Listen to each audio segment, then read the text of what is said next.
Tara, kain tayo dito sa La Paz Patchoy. Naisipan nga namin mag-dinner dito. Located nga po pala ito sa Mansoura, Doha, Qatar. Di nyo na itatanong, sobrang ganda ng ambience nila dito. Maraming beses na nga ako dito kumain. Dahil nga sa may promo sila, 12 reals lang itong inasal chicken nila. Sinamahan na rin namin ng sisig beef. Tapos kumuha na rin kami na isang picture ng iced tea. Super refreshing talagang ambience, the same thing ng mga in-order namin. Aside sa mura na, masarap pa, o diba? Made to order nga po pala lahat ng kanilang menu dito.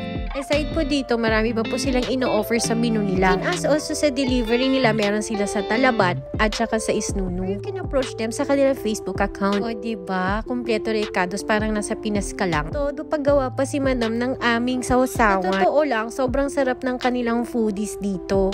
Kasi naman yung iba, parang lasang seasoning na. Pero dito, talagang lasang-lasa mo yung sarap ng food ng Filipino foods. You can check out their menu, guys, para makita nyo yung iba nilang ino-offer. Dito nga sa Qatar, guys, marami na rin mga Filipino resto. Salamat nga po pala sa mga taga-subaybay dyan. Don't forget to follow, share, and like. Thanks, and bye!